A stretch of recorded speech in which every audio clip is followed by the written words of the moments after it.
Later than expected. I'm delighted to introduce Dan Lee to you, who's come over tonight to talk about the particular project, the Tomb of the Isles. And then tomorrow he's available all day for you to drop in, ask any questions about all the broader issues around the archaeology, specifically of Stronsay or any other areas in Orkney that are of interest to you. So it's a tremendous opportunity to have somebody of Dan's stature and knowledge and experience here tonight. So thank you very much, Dan. I'm going to take my mask off just for you. That's okay. Sorry. But yeah, thanks very much. It's great to be here. A day later, but we made it. The unfortunate thing about that is that my colleagues who were going to come out couldn't make it out this time. But this is the start of this project, so it's not just a one-off, so they'll be back out. So there was going to be Professor Colin Richards, who's a well-renowned Neolithic specialist, and a new colleague at the Archaeology Institute, Ben Elliott, who sort of specialises in Mesolithic and Neolithic periods, and also material culture and artefacts and that kind of thing.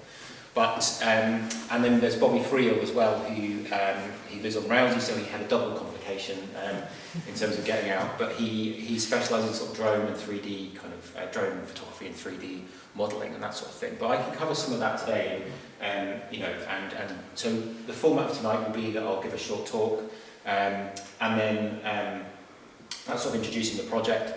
We've got some artefacts and some sort of books and documents at the back there. You've all got your information sheet, which you know, gives you that background to this project. So yeah, we'll have the talk, and then there's time at the end to have a chat and to have a look at stuff over here. This is going to stay in here, and then tomorrow from 10 till 4, I'll be here, and they'll do you know, sort of an informal drop-in. So if you wanted to come and follow that up, or if indeed there are people that you know that couldn't make it tonight, let them know that I'm here, because I realise everyone's thinking it was last night. And I met someone on the ferry who said, "Oh, I thought it was last night," but then he thought I was 25, so I was really chuffed. You look so young to be giving a talk. I was like, okay, I'll go with that. I'll go with that. Hi there, come in, yeah, sit down. Yeah, hi there.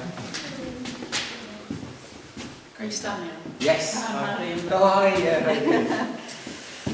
So, yeah, the format tonight I'll introduce you to the project. So I'm here for a specific project. So this is funded by the North Wales Landscape Partnership. Although I have been to Stronsay before. I was here 10 plus years ago, excavating at Link's House on the Mesolithic site there, which I know I'm keen to talk to people about. I sort of have to keep that slightly separate, but I'm keen to come out and talk to everybody with Ben, I think, because of his specialism. Maybe in the spring, so we'll follow that up with that. So that's taking it right back before the Neolithic, but tonight we're going to be thinking about the Neolithic. So we're just going to, we're going to take it back to the beginning. We're going to think about what Neolithic tombs are, have a little bit of background about Neolithic Orkney. We'll think specifically about Stronsay tombs, where they are. You probably know where they are. I think I've been to a couple, but I haven't been to all of them. And then we'll look at what this project's aiming to do. So what the activities are, how you guys can get involved, because your involvement is very much a key part of this. So just to mention funders, as we should always do. So it's North Wales Landscape Partnership. They've got a range of different projects, and this is one of those funded through them. So it's part of a kind of ongoing, you're probably aware of various projects that are happening. Hopefully there's some of those that are benefiting Stronsay. So everything's been delayed. This project, as with everything, was delayed. We launched it at possibly the worst time ever. It was January 2020, and then we immediately put it on hold, and then it's been on hold since then. And because this sort of face-to-face part of this has been so important, we've kind of just held off. So we managed to get started on Rousey before Christmas, and then we've been out to Sandy. Had to cancel Westry, but we're on Stronsay. We nearly cancelled Stronsay, but we're on Stronsay. We're on in Edy next week, so we're doing a good tour with these different launches. So the main point of this project is Orkney has so many Neolithic tombs, and Stronsay's not any different to that. Some islands have got more tombs than others, but Orkney is quite famous for its tombs, and this focus of this project obviously on the North Isles of Orkney. On the North Isles of Orkney, and it's really about sort of celebrating, researching the stories around tombs. There's lots of information about tombs. There's lots of information about the Neolithic, but it's all in different places. It's all in different documents and different publications. So this project's aimed, with your help, to sort of bring that information together for each island. And then, within the project, there's scope for finding out more. So there is an activities programme, and there's budgets within this project to try and do some work on some of these tombs.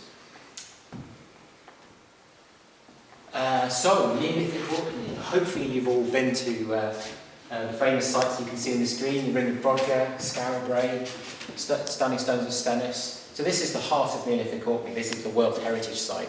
This is one of the sort of main, I think, parts of the identity of Orkney. It's what lots of people come to Orkney for, and now, of course, with the Nest of Brodgar just up the road from there, it's really sort of with that kind of excitement of the discovery of Neolithic archaeology at the moment. It's really, really on everyone's minds at the moment, particularly as some of the Nest materials actually in the new World of Stonehenge exhibition in the British Museum, which opened the other week, which my wife was lucky enough to go down for the opening for. So set on that stage, Orkney really is set on that global stage in terms of the Neolithic archaeology. So obviously the famous sites here, the famous settlement, that was the first sort of type site for Neolithic settlement really in the whole of the UK. For a long time, Gordon Child excavated in the 1920s and published in the 1930s.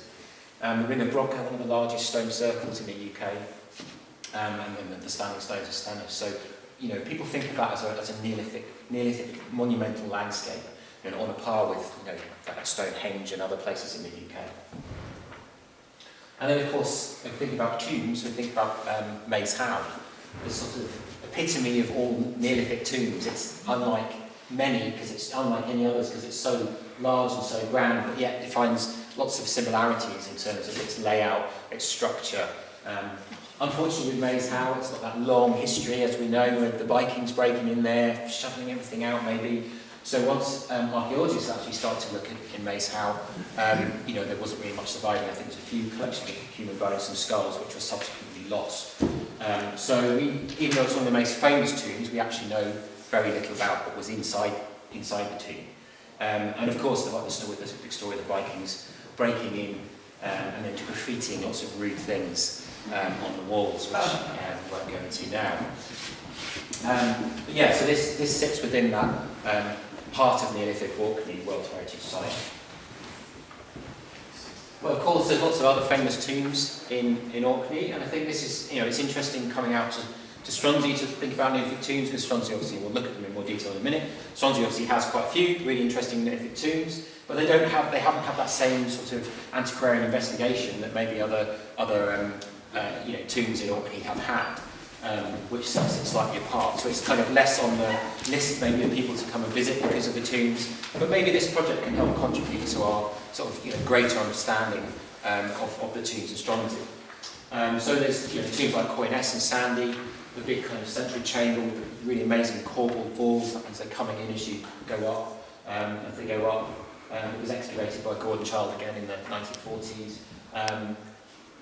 Rousey, of course, with lots of its tombs. And the reason we know lots about the tombs in Rousey is because it had Walter Grant and Graham Callender were busy excavating in the 1930s, published lots of that material, recorded them pretty well, so we know quite a lot about them. But then the key thing they did was then they sort of preserved them and presented them to the public. Slapped a massive great big concrete cap on top of some of them, which is maybe not the best thing to do, but lo and behold, they're still there, and they're really kind of good tombs to visit and try and understand how those sorts of buildings work.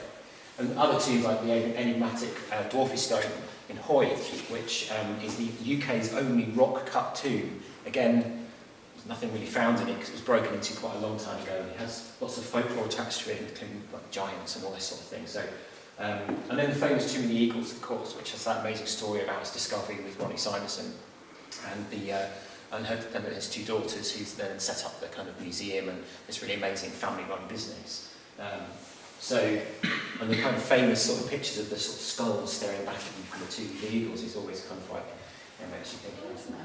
Sorry? Did they close up? Yeah, I think it's closed now, unfortunately, I think, because Ronnie died, and then I think just because of COVID and everything, I think they've actually closed it, which is a real shame. So, thinking about, hopefully you can make that out, we've got a bit of a band running across the middle. So where are the tombs in the North Isles? We're focusing on the North Isles here. There are over 80 tombs in Orkney, and the North Isles actually have well over half of them, 53. So you can see the map there. You've got obviously quite a lot of Rousey, Westry, Edy, quite a lot of prominent tombs up on the ridges up on the top of Edy. But Stronsay is no different. You can see, obviously, you're more familiar with these sites than I am at the moment, but mostly around the coast. And we're covering Shackleton as well, because the North Isles landscape covers the North Isles, whether or not that's the far North Isles or not. So right down to there, so we'll be interested to explore. Again, Shackleton is a place where the Neolithic story hasn't really been explored that much. So this is our remit. So it's quite it's really interesting. Once we've done these launches, getting a sense for this across the North Isles. So Stronsay, good few tombs. We'll run through some of them at the moment, because none of them have been excavated recently, which is one of the reasons that we don't necessarily know so much about them. As I said before, often situated around the coast, but let's not forget that the sea level in the Neolithic would have been lower. Some people think perhaps up to 5 metres, so if you imagine those big broad bays, St Catherine's Bay, Mill Bay, you imagine those 5 metres lower, those would have been probably the coast would be much further out, and those tombs would have been probably inland. The tomb of the Holm of Hugh up there as well, which is quite an interesting one. To really, think about the location of tombs. That's a really prominent place. That's really visible from lots of places as you move by sea, which I think is really interesting. But that's one we know very little about, because there's not really much work being done. And from what I can see, it doesn't appear that there has been some digging into some of the Stronsay tombs, but some of them appear to be relatively well intact. So I think Cutler's tomb is one of the ones that appears to be, it doesn't appear to have been dug into. Because of course, we kind of, when people started recording when they dug into tombs in the sort of late 19th century, regularly they're sort of shoveling stuff out, just collecting the good bits and chucking the rest away. Often there's not much record kept. Sometimes people like George Petrie were running around after these early excavators, drawing sketches and trying to record stuff because he could see how important it was. But it wasn't really until the 20th century that we had that more kind of systematic recording that we'd expect these days, and certainly the modern standards of archaeology that we have to record things these days. So even those early excavations, you might see that people have been digging into tombs from much earlier, but we have no record of it. I've put a couple of extra dots on there because there was Naomi Woodward undertook a field walking exercise in Stronsay, which is when I sort of first came out and was involved, and that's how we then discovered Link's House. And when she was just after she was finished being an archaeology student at Orkney College, and she was interested in the Mesolithic, and because of the Mesolithic finds that were found at Millfield, she was interested in doing field walking, which is a really good technique, picking up lithics and other artefacts on the surface of ploughed fields and then mapping them, and you can just see distributions of where things are, and you might find new sites. And lo and behold, you'd think that finding a Neolithic settlement at Big Garth would have been pretty cool and pretty interesting, which it was. So Stronsay does have a Neolithic settlement that's not particularly well known about in the field just below Big Garth. But then, of course, on the last Friday of the last day of the 2 weeks, we kind of wandered down the field at Link's House and found a Mesolithic site, and suddenly all the attention was on that because of the rarity of that. And obviously that's something that we'll cover in a different session. But in terms of thinking about the inhabitation, just briefly, of the north of Scotland and Scotland's connections perhaps to the continent, Link's House is really, really important. It's 7,000 BC, and the Neolithic stuff starts about 4,000 BC, so we've got a pretty hefty gap, and there's nothing in between in Orkney. But we've got datable material from Link's House, so it is the earliest settlement in the north of Scotland by a long way. But then there's nothing in between, and then the next dates are kind of verging on the Neolithic. But in terms of that very early story of settlement in Orkney, Stronsay has that really interesting site there. So it'd be a really good one to think about making more of, and say interpretations and that kind of thing. So just to kind of mention that briefly, in the fact that Stronsay has the longest settlement history of any island in the north of Scotland, even in Orkney. But Neolithic settlements we don't find as many. Tombs are built with stone, they're built up, people tended to leave them alone. There were superstitions and folklore about people didn't touch mounds because of believing that certain bad things would happen to the farm or that sort of thing. Perhaps coming out more sort of Norse mythology and Norse ways of thinking about these these places. Others weren't, sometimes they were destroyed and moved, but generally tombs survive better, settlements are harder to find. We've got a lot better at finding them in the last 20 years. Colin Richards, who can be here, unfortunately dug one of the first larger ones at Barnhouse near Stones of Stannis, and then since then we've been better at finding them, including timber-built structures. So lots of tombs, but still lots of questions about where people that were burying the dead in those tombs, where did they live? We've got some hints at Midgarth, and there are some hints of Neolithic activity. And the field walking also picked up other lithic scatters, I think around the Boo, down near towards Rowson, around that area, there were some prehistoric lithic scatters, and I think up sort of just sort of east of Midgarth and that other area, just as you come sort of round from Whitehall, there's some other scatters of prehistoric flints.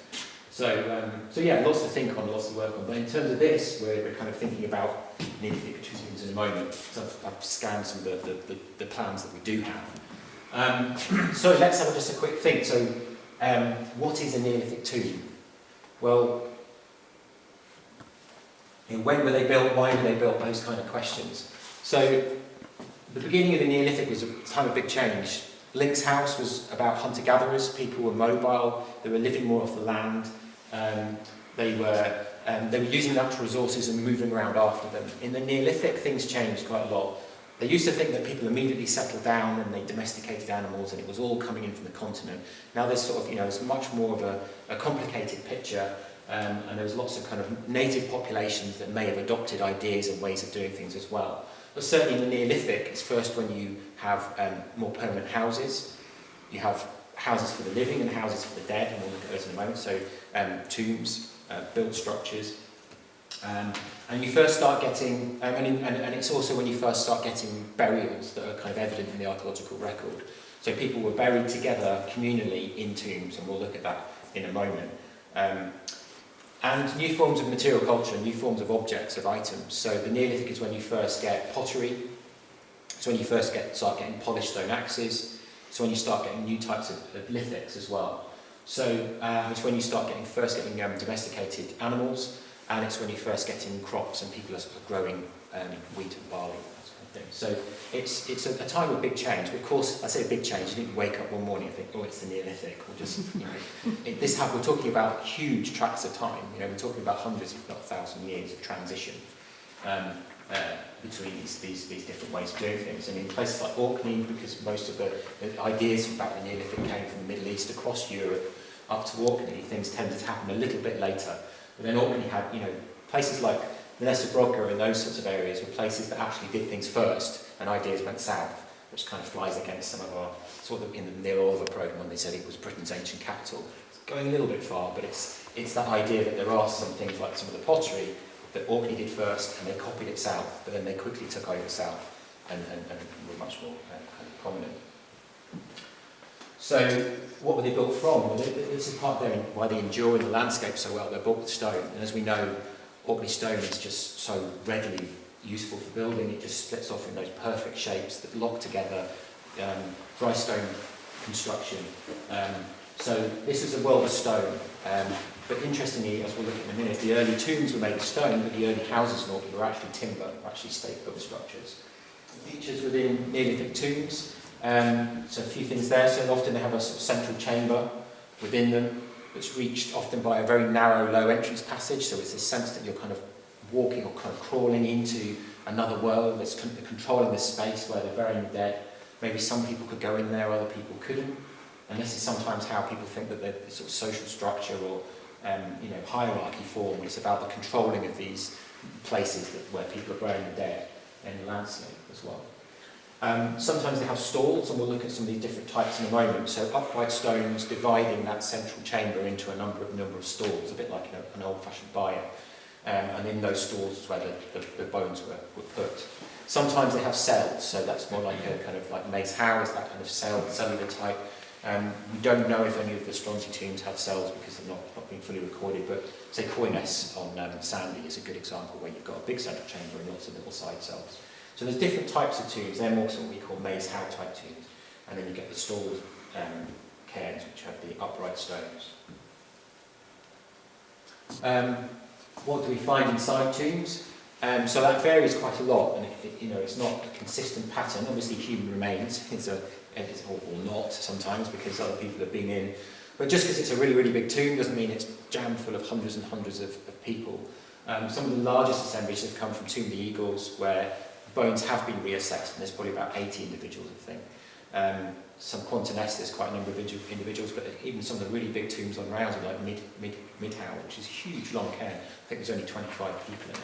So there's a choice perhaps of who's going in these tombs. Certainly at Tomb of the Eagles, Dave Lawrence has investigated the bones there, and that actually people with a lot of malnutrition, perhaps deformities, and sorts of this quite strange things going on. So maybe there is a selection of people that are going in the tombs, and perhaps other people are maybe being buried into the sea or such like. So we might not be seeing the whole picture. In terms of other objects, you get pottery, characterised by the early kind of like forms of pottery. We've got some nice examples at the back there of the different types of pottery. Fine tombs, polished axes, that kind of thing. Certainly in Icebest, you've got these lovely, I think there's some beautiful polished axes and mace heads as well found in the tombs. But so it does vary quite a lot. I think in Tresness and Sandy, the recently excavated one, they found lots of stone balls and scale knives, and we've got some examples of those, so it can vary quite a lot. But you do find artefacts being buried with the bodies. So we've been talking a little bit about the different types of tombs. So there is a kind of broad distinction between early Neolithic and later Neolithic. So early Neolithic, you're talking about sort of 3,000, say 500 BC through to about 3,000 BC, and then later Neolithic, perhaps 1,000 years after that. But broadly, the early Neolithic tombs tend to be the stalled cairns with the kind of elongated chamber and the upright stones dividing into bays. And that pattern is kind of reflected in the houses as well. So I said earlier about houses for the living and houses for the dead. So you can see below there, that's actually with the houses at Nap of Howard on Papua Westry, where you're getting that same kind of like rounded rectangular shape, upright stones dividing the space. So there's a kind of mirroring between the two. And the early pottery tends to be this round-based unstoneware, it's called, with these highly decorated columns. And there's a nice example at the back there, a reconstructed one. And the sort of later Neolithic tombs tended to be the more kind of maze-house type with the cells running off the central chamber. And that kind of is similar in pattern to the sort of houses you're getting at Skara Brae, where you're getting more of a kind of cruciform-shaped house with these little areas coming off the central hearth area. And they tend to be grooved-ware pottery, which are these big bucket-shaped pots with flat bases. You can see there, and we've got a nice example at the back. However, that was the kind of neat model that was presented, and this is the way. But of course, when you present a basic model like that, there's always things that don't follow that pattern. And actually, a recent radiocarbon dating program, about 10 years ago, dating even from older excavations, they were dating the human remains within the different tombs to try and come to get to the bottom of this. And they found, of course, that's just far too simplistic. And actually, some of the there's a lot of crossover, and there's not this neat pattern. However, there is this kind of distinction between the sort of material you find in these different types of tombs. So excavations of tombs. So obviously the very famous excavations, Maze House had several phases of excavation from the early excavations, well, by the Vikings, but then obviously in the kind of earlier 20th century, and then Colin Renfrew did some excavations there, Colin Richards did some excavations there as well. Mostly exploring the mound and trying to explore how it was built. Colin Renfrew undertook quite famous excavations in the 1970s when he excavated sections across the ring of Brodgar, and he also excavated at Quantinus tomb near Kirkwall as well. And then, of course, there's the sort of more recent excavations, Ronnie Simonson's excavations into Tomb of the Eagles and the bones you can see there. So there's been a long history of excavating tombs. So where are our tombs in Stronsay? So I'm just going to run through some of the different ones and what we know about them. There's a really good book, The Chamber and Cairns of Orkney, which I've got at the back, it's out of print, but this is the sort of thing that we can collate information from to put together into some sort of archive, that's, a Stronsay-specific archive. And there's some plans in those. There's not plans for all of the Stronsay tombs, but we can just have a look at a few of those now. see what we do know. So there is quite a range. Earls now is on Papa Stronsay, as I'm sure you know. Quite unusual because it's a very long cairn, very long mound. We don't know much more about it other than that there is a mention of it in the old statistical account. That's probably one of the only actual records of an excavation in Stronsay of a tomb. But and there were skulls and there was human remains found, and they found what they thought were kind of grave-like settings, which sounds like a chamber with some upright stones. But they dug down 6 foot and then they filled it in. So there is some human remains found from that mound, but there's nothing really there now. I think there's the windmill base on one end. But the sort of elongated mound is quite interesting, and they're quite unusual, that long mound in Orkney. There are some examples. There's Head of Work, there's Lero and Rousey. Sometimes they had like what we call horns at the front to create a sort of forecourt area around the entrance. In Caithness, and well, I think in the Rouse example as well, it often shows that you've got more phases to it than it looks at the moment. So you may have got an earlier round cairn or something that's then been modified and had a big long cairn put on it. Some of the examples in Caithness, you get multiple round cairns that are then kind of all brought together in a big long cairn. So it's possible that's the case with this. Or it could be that you've got a kind of, I think the stonework is said to be visible at the highest point, which is marked there at the top. So it could just have a long tail. Certainly Lero, which was modified, has a very, very long tail which kind of peters out. So that's one of the sort of, I guess, the tombs that we know more about. I'm not sure where the human remains are. That's something we could find out. Where are they? I wonder if they're lost, as many are from such early excavations. So another one that we've got a plan of in the tombs book is the Cutter's Tour. Cutter's Tour, I think that's Grease Nest as well, isn't it? It's like in Grease Nest. So that's interesting in that it's got, you can see there's some upright stones that's sort of looking down from above, so you can see there's sort of upright stones sticking out the top. Kind of looks like it could be one of the stalled cairns, but it could be part of, we don't quite know. It's the one out past the village, isn't it? Yeah, yeah. But interesting with this one, it's got a sort of platform around it. And the other example that I've come across recently is there's Coiness of Sandy, which has been excavated, and the platform is a later addition around the outside of the tomb. So they cut a section across that and they established that. So maybe this again is part of this sort of modification of the tomb.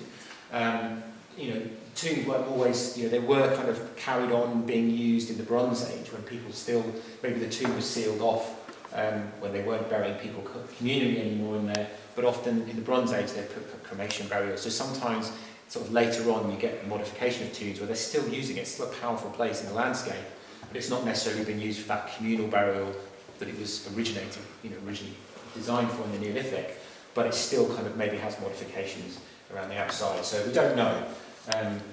But this is what we're interested in exploring with this project is, are there some tombs that we can find a bit more about? Could we do some survey or some geophysics on these? Would some detailed 3D models help us sort of unpick these? But it's also about some of these tombs that may be stuck out in the middle of nowhere that not many people can get to it. So if we can maybe make a recording of it, maybe Bobby can fly his drone over it and get a nice 3D kind of visualization of it. It's something that can go online, and then somebody who can't necessarily get there, or it can be used for schools, that kind of thing. So this is what we're interested in exploring this project. So it's about hopefully getting a group, some of you guys interested in doing this sort of research, bringing together, creating what we call a tomb archive, and then I think each island is probably going to have like a sort of champion tomb, because we are doing it across the whole of the North Island. So we'll maybe pick one that we'll do more on, but there might be scope as Bobby comes out to do some more 3D work on several. Other ones that we've got a plan of. So they're quite, there's quite good, good evidence, of some of the internal structures. So Pelsborough there, you've got what looks like a central chamber. It's more of these sort of rectangular mounds. Again, it looks like one of these stalled cairns, a big kind of elongated central chamber. Is the shaded area? The shaded area is the mound for these, yeah. So it's just a very basic schematic The plan. walls are probably. Yeah. But is that on Stronsay? No. I'm trying to think. I might have put the wrong image in there. Confused. Yeah, I'm not sure. I think that one might. That one is, yeah. Where is that one? I'll have a look at the map. I've got the map. I'll come up again. Oh, Yeah. And water curvature as well, which has, there's no plan in that book, but it does talk about early excavation finding a clay vessel, which is apparently in the museum in Kirkwall. So that's something to find out. Is it there? What does it look like? Can we, maybe we could take some photographs of it. That could be something that could be here. Even do a 3D model of it. I don't know what's left of it or what it is, but that's one of the only sort of tangible objects that actually seems like it's still in Orkney that we have from a tomb in Stronsay. So that could be something that we could follow up. Just to run through a few, this is a recent project. We'll run through a few recent examples of where tombs have been excavated. So we're not excavating in this project. Excavating tombs is quite complicated and expensive, and it requires quite a lot of dedication. This project is more about kind of exploring these across the North Isles. So we're not doing excavation within this. That decision was sort of made quite early on with this. So but what we can do is link in with excavations that are ongoing. So Tresness, we were going to link in with Tresness, but they've actually finished that now because of our delay. They've finished that now. But there is potential for linking in with some of the work that they're doing in post-excavation, so after the project's finished. This is actually, you can see it's a coastal eroding site, so it's a sort of rescue excavation, if you like, right at the end of Tresness and Sandy, so a really kind of an exposed site.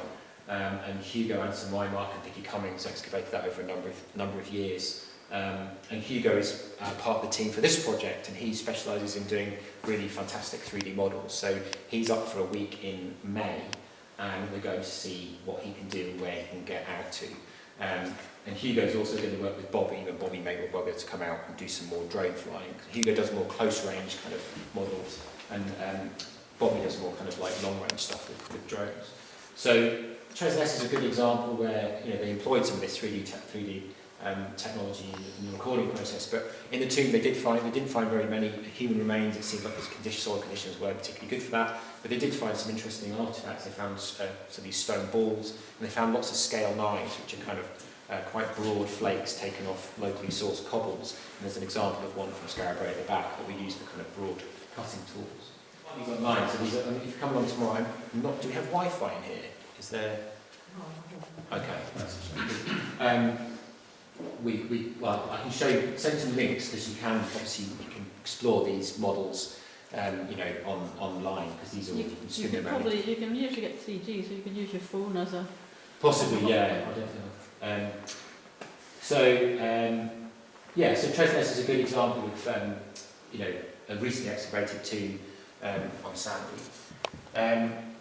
Some interesting discoveries we've had so far from this project is when we went out to Rousey, the double-decker tomb Tavistock to it, which is quite an unusual one, where you've got one tomb basically built on top of the other with the entrance-ways going out different directions. I don't know if anyone's been out to that one.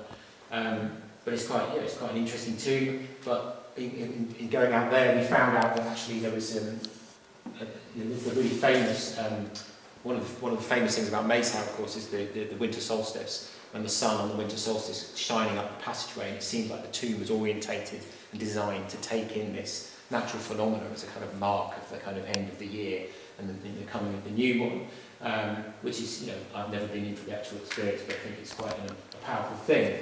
And lo and behold, it turns out that there's a similar sort of thing at Tavistock to it, which is really completely unknown and not very well published. At the winter solstice sunrise rather than sunset, you get this phenomenon which the sun comes up the passageway and into the tomb. So this was, something that has been noticed, but nobody's really sort of, by people on the island, but hasn't really been sort of publicised as a thing. So that was quite an interesting discovery. When we went out to browse, there are ways that people have, these are other things about tombs that, they're kind of there, but there's one of the most remarkable early films of any archaeological site, 1937, William Kirkness. It's a silent movie about the excavation of Ramigard, one of these tombs on Rousey, and you can watch it on the National Moving Image Archive.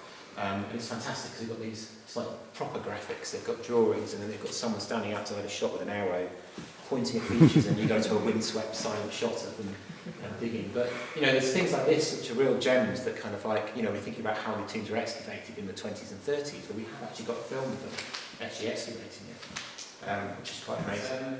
So just to highlight some of the recent tomb excavations, I'm going to just show you a couple of case studies just to show you what that looks like when we're excavating them. So there's actually been quite a few. I mean, tombs were always the things that they excavated in the sort of 19th century, and then there was a bit of a kind of hiatus, but then there has been quite a lot of activity recently in the last 20 or so years excavating tombs. So right up from the whole of Pat Westry North, there's Tresness on Sandy, which we've just seen, Setter on Edie, Jane Downs was excavating there, I think in the 1990s, a very small tomb. There's Crantit, Ola, which they thought was some sort of light box as well. Banks and Outer Green Hill, I'll talk about those in a second. Nick Card excavated at Buchan near the Ring of Vodka in the 2000s. And then Pirrell Quarry, where they found the most, I think that was found by accident, but it's found the most amazing spiral stones that you can, spiral rock art decorated stones that you can see in the Westry Heritage Centre. I'll show you, because of the ones I was involved in excavating, just to show you, and this is a good example of a tomb that it's not just a Neolithic tomb, it's been used for several thousand years. So this is the one on the cliff at Cantic down in South Wales, where this mound that had been dug into and lots of stones been kind of pulled out. We did sort of put two sort of quadrants across it, and you can see the walls and the structures that came out. The middle area had been quite ransacked, and people had been in and sort of pulled it all out in a sort of unrecorded excavation. But what it turned out was that it was actually a Neolithic stored tomb that had then been modified in the Bronze Age, putting all these square kists in and cremation burials on the top. So this idea about modifying tombs that we're thinking about in terms of Earls now and possibly Cutters too.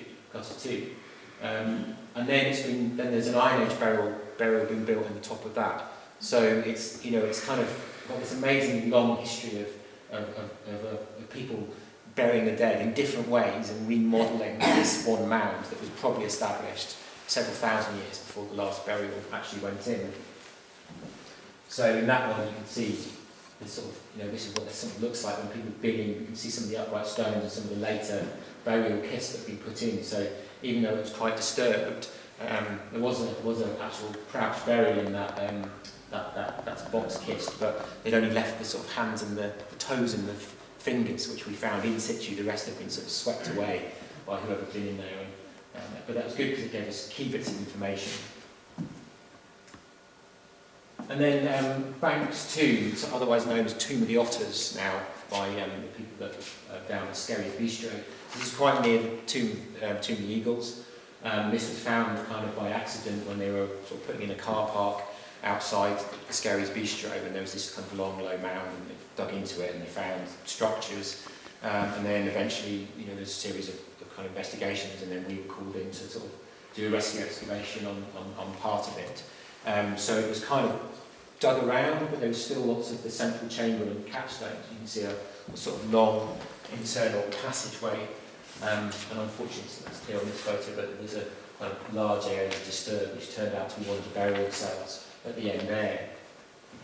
So we undertook a number of rescue excavations. You can see that's that same end burial cell once we'd excavated it out. And you can see the sort of central chamber and the entrance passageway there. So still, even though it had been disturbed quite a lot, the burial deposits were kind of intact. They were kind of down just below the ranging points there and there. This is where we found them, sort of excavated, one of the most interesting. It's actually not so easy to see because of these lights, but when we're talking about communal burial, this is what we mean in terms of this whole jumble of bones in together. There's no kind of individual skeletons in there. People are mixed together, and it's kind of buys into this idea of sort of the dead will become, when you die, you become part of the ancestors. There's this kind of idea of an ancestor cult. So you lose your individual identity in death, if you like. And that changes into the Bronze Age, when people are buried individually and buried with individual grave goods as a kind of way of, you retained your identity in death as you had in life. Whereas in the Neolithic, they believed differently, and people were put in the tombs, they were put all in together. So this is kind of, so crawling into this tomb as you're kind of crawling in onto the sort of historic environment of Scotland, neat gravel, is a very different experience to what it might have been like in the Neolithic, when this was kind of waterlogged. And as we found out with this tomb, quite remarkably, you kind of think about them, where people were going in the tombs, were animals going in there? Did they block the doors off in between when they were using it? And what we found with Banks' tomb was that the otters were going in the tomb at all stages throughout its history of use. So right down to the floor deposits in that cell. So this is the lowest horizon there. You can see, again, not articulated, but there is a skull and quite probably remains large remains of most of the remains of the individual. But right to the clay floor there, we're finding otter strains. So you know the kind of crushed up fish bones that the otters are eating. Right through the whole burial sequence, right to the final closing deposits within that tomb. Otters were allowed to go in and out of that tomb. They were using it as a hold, which I think is really interesting. And it, changes our ideas maybe about how we think about those spaces and how they were used and when they were used and by what. And otters are also an interesting animal, I think, because they're kind of partly land and partly sea. And this certainly was a very waterlogged, it was dug into the rock partly, so it was going to always be full, and all the silts that we found in there, it was always waterlogged. So it's quite an interesting story to draw. Not so clear, but yeah, so the eastern cell, the end cell of that, you can see that really was a bit like Tomb of Eagles in the sense that this is what raised the landowner's attention when he kind of like peeked in the end of this. He could see this skull kind of staring back at him, sort of poking out of the water. So what was interesting about this tomb is it gave us an insight into how these tombs were sort of closed off. Because when these ideas about how people were buried changed at the end of the Neolithic, when there were big changes in society, big changes in the way people lived, the way they farmed, and the way they buried their dead, a lot of the tombs were sealed off and they were blocked off. But often, because a lot of the tombs have been dug into, by treasure hunters and antiquarians, we don't get a glimpse of these kind of end stories, the kind of final part of the life history of the tombs. And this was really important with Banks. And what we found was throughout the whole entrance passage, the chamber, and all the cells, they laid stones all throughout, just sealing off all the burial deposits. But then they placed specific human bones on top of these.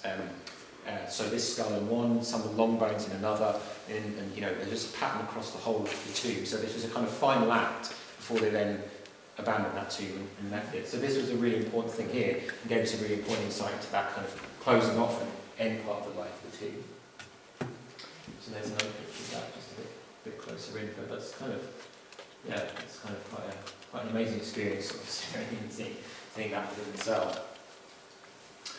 So that's just to sort of whiz through some of the background to the Neolithic. We've had a bit of a look at the Stronsay tombs, where they are, what we do know about them. So in terms of this project, we've got the launch events now, and then we're aiming to kind of create a sort of archive of the tombs. So for Stronsay, that could involve making a record for each tomb of what we know, pulling the different bits of information for some of these resources, finding out where, say, that pot is, finding out where the artefacts have gone. And it's about exploring the kind of current access to the tombs as well, what condition they're in. If we look online, a lot of photographs were taken 20, 40 years ago. So it's about taking a kind of current photographic record of the tomb, making a record of it as it is now. And thinking about access as well, because some of the tombs might be on private land, people might not want people wandering across to them, so maybe we could get permission to go and visit them, make some form of record, and then that can enable people to sort of engage with that monument and create an archive about it. So we're going to be doing that sort of over the next few months. So we're basically running this sort of this year and then into next year. So we can make 3D models. Bobby, if he was here, would show you some of his wizardry and his drone and that kind of thing. We also are keen to sort of take a 360-degree photograph of every tomb and put that on Google Maps so you can sort of stand at the tomb site and look around. And together with sort of the idea about creating a sort of digital atlas for the tombs of the North Isles online. So we're keen to kind of we think the sort of 3D outputs, the 3D models, those kind of things are a really good way of sharing and understanding the tombs a bit more, and then putting that online so everybody can access. There is scope to do field work. We're not doing excavation, as I said, because a lot of these tombs as well are scheduled nature monuments. So even for us to go and stick pegs in and do anything, we have to get permission. So excavating a Neolithic tomb, you have to go. It's a very long, laborious process to make a very good case for that. So, but in terms of this, we could potentially do some geophysics, or we could do some other forms of survey that we might be able to find out more about the tombs. There's other things that we're looking at doing in terms of archaeology workshops, that kind of thing. And some nice pictures of some of the decorated stones from the Neolithic, some of the Neolithic art at the back there. And we will be doing, it's great that we're recording this today, but we will be doing as well a sort of introductory video talk. We're doing a sort of short course we're talking about. So it's going to be like an introduction talk like this, and then we've got Colin Richards and other experts like Jane Downs talking about specific things, so background to the Neolithic, how tombs were used, and then the afterlife of tombs as well. So there'll be things that will be going online as well. So,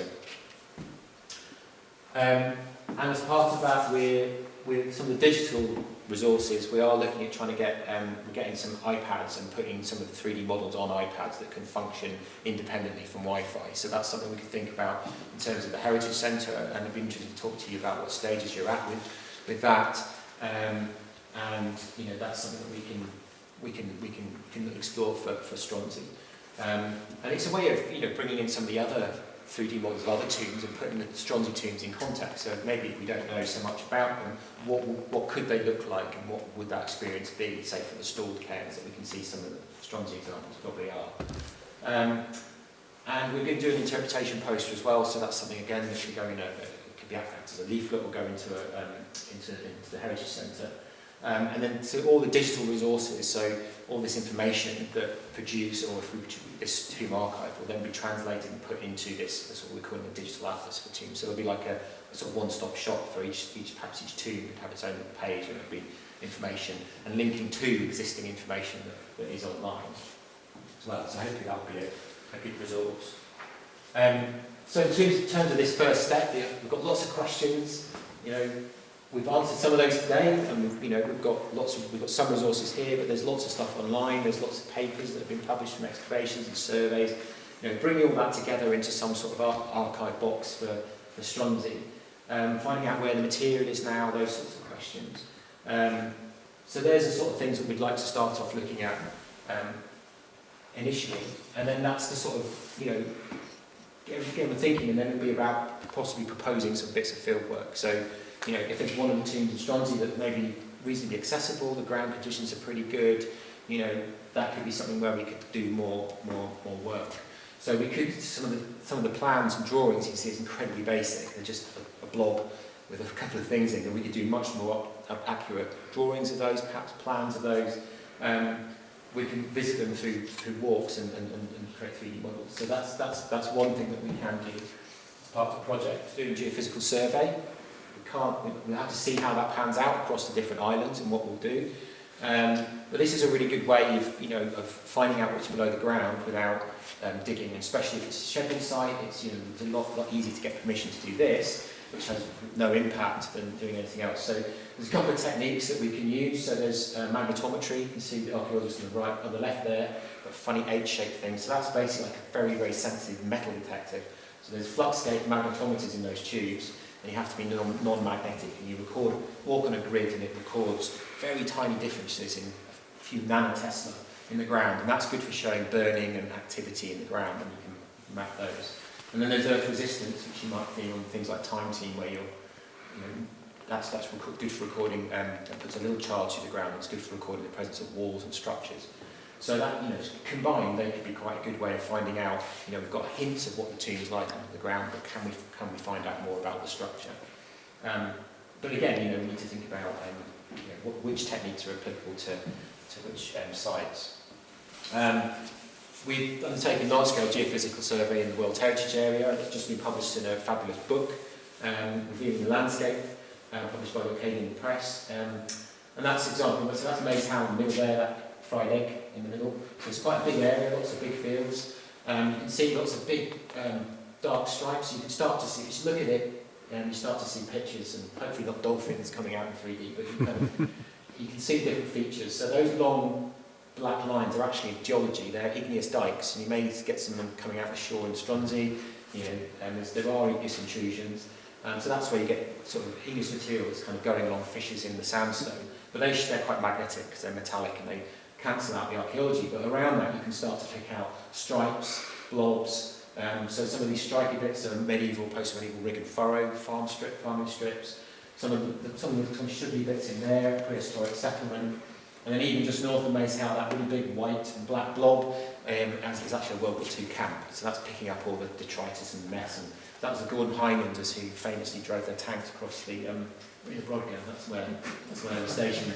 Yeah, so geophysics is good for sort of putting stuff in context, so it's good for looking at what's happening around tombs as well. So if there's other things like talking about longer histories of tombs and things that have happened after Neolithic, that part of the story, then that could be quite good as well. That's kind of the end of my talk. So the key things are to sign up. I mean, even if you don't feel you have to be committed to, you're not signing yourself to like dedicated field. It'd be great to have an email list. I've got some sheets at the back there where you can put, so if you just want to keep in touch, if you put, like, I can only keep in touch if you put your email down on there, so I can then put that into our list and I'll then contact you only about specific things to do with this project. So it's just about keeping you up to date. I think next steps would be to come out and go for a walk, colleagues, hopefully Colin maybe come out, and Ben perhaps, and we maybe go out to a walk to some of the tombs and start to think about how we might go about this first stage of trying to explore their access, what they're like now, doing a basic record, and then thinking about what stages could be next, having visited them and had a look at them. So do sign up at the back there, there's some pens, and there's also there's some of the method statement about the whole project, which is a bit more detailed in the information sheet. If you're interested, I can email you a copy of that. And that's it really, so I think, I hope you've enjoyed that. It's been really great to come out here and speak to you all. I think, there's only one of me tonight, but I will be here all day, so if you do have a chance tomorrow and you want to talk about some of these next steps in more detail, please do come back, that'd be great. But I think we've got a bit of time now, and we can sort of have a look at the back. There's some interesting documents over there which I can talk to you about. There's some of the first inventory in Orkney, where John Corrie was wandering around the countryside in the 1920s on his bicycle, mapping the tombs and recording them. There's photocopies of his notebooks there from the 1920s, which again, there's things that are buried in an office in Kirkwall. They're the only copy up in Orkney. We could copy the Stronsay bit of those and have that in the thing, because the earliest descriptions of some of the tombs, So there's some little gems like that over there. All the objects on the tables you can pick up and touch and handle. There's the Scarab Bray handling kit that Historical Environment Scotland kindly lent me. So there's some nice examples of some of the different Neolithic artefacts, and there's some other ones in the corner over there. So thanks very much, and we'll carry on the conversation. Does anyone have any burning questions now? Loads. I brought one of the books which I did the research on. Oh, great, yeah. Oh, thank you. Which Yeah. is my only copy left, and I don't know what happened to them. Oh, wow. I have one as well. So, I don't want to give away my only one, No. but Take a picture of so my I phone. brought the research on that then. Great. So you might want to put it so people can have a look, because I can't get it back at the end of the session, because it's the only one I've got. I gave some anyway. Yeah. So.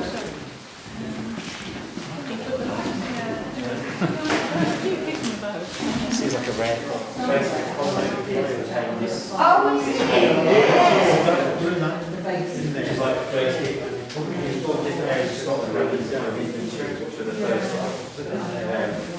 This is the Orkney one.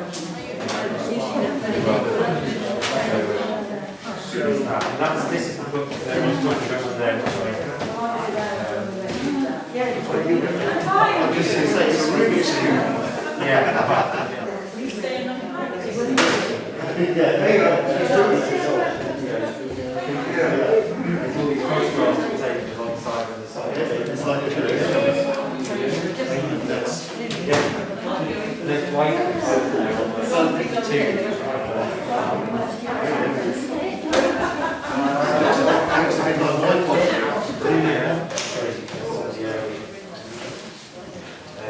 But again, he's buried in an office in Kirkwall.